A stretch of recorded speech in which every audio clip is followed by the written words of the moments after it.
ব্যস্ততম মহাসড়ক ঢাকা ময়মনসিংহ মহাসড়ক। এই মহাসড়কের অর্ধেক জায়গা দখল করে আছে বিভিন্ন ময়লা আবর্জনা। আমি এখন অবস্থান করছি গাজীপুরের শ্রীপুর উপজেলার রঙ্গিলা এলাকায়। এই ঢাকা ময়মনসিংহ মহাসড়কটি 3 লাইনে হলেও ব্যবহার হচ্ছে সর্বোচ্চ একটি লাইন। ঢাকা ময়মনসিংহ মহাসড়কের বেশিরভাগ অংশই ময়লা ফেলানো, বিশেষ করে রাজেন্দ্রপুর এলাকায়, রঙ্গিলা এলাকায়, এমসি বাজার এলাকায়। এই ময়লা আবর্জনা ফেলানোর জন্য ঘটছে বিভিন্ন সময় দুর্ঘটনা, গাড়ি ঘোড়া চলছে ধীর গতিতে। আমরা যে এখানে কয়েকজন স্থানীয় ব্যক্তিদের সাথে কথা বলেছি, তারা জানিয়েছেন যে ঢাকা ময়মনসিংহ মহাসড়কের পাশে যে ময়লাগুলো আমরা দেখতে পাচ্ছি, এটি কিন্তু বেশিরভাগ সময় রাতে ফেলানো হয়। ময়লা একটা গাড়ি গেলে আরেকটা গাড়ি অ্যাক্সিডেন্ট হইলে, মোটরসাইকেল অ্যাক্সিডেন্ট হয়, গাড়ি অ্যাক্সিডেন্ট হয়, শুধু ময়লার লাগে। আবর্জনা যার যেমনি মন চায় ফালাইতে আছে। এই কারণে আমাদের অনেক রাস্তায় গাড়ি চালাইতে সমস্যা হয়। আমরা যারা সবসময় এখান থেকে চলাফেরা করি, আমাদের অনেক সমস্যা, মানে অনেক সমস্যা বোধ মনে করি।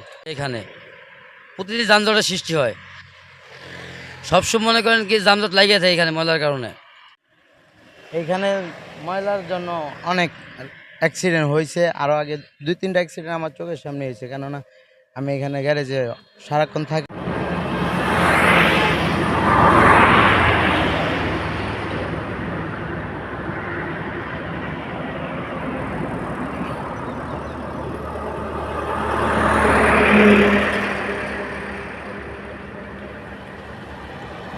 যে এখানে কিন্তু প্রায় সময় দুর্ঘটনা ঘটে এবং নানা দুর্ঘটনার কারণ হচ্ছে এই ময়লা। শুধু এই ময়লা এখানেই নয়, এই ময়লা ঢাকা ময়মনসিংহ মহাসড়কের গাজীপুরে বেশ কয়েকটি স্থানে রয়েছে। ময়লা দেখেছি ঢাকা ময়মনসিংহ মহাসড়কে বিশেষ করে রাজেন্দ্রপুর, ঢাকা ময়মনসিংহ মহাসড়কে শ্রীপুর উপজেলার রঙ্গিলা এবং এমসি বাজার পার হয়ে বিভিন্ন সময় বিভিন্ন ময়লা আবর্জনা এখানে আমরা দেখেছি। এবং কি আমরা দেখেছি লাইনটি 3 লাইনে হলেও কিন্তু গাড়ি চলাচল করছে সম্পূর্ণ এক লাইনে। তাছাড়া কিন্তু এই এক লাইনে গাড়ি চলাচল করতে কিন্তু দূরপাল্লার যানবাহন কিন্তু ধীর গতিতে গাড়ি চলাচল করছে।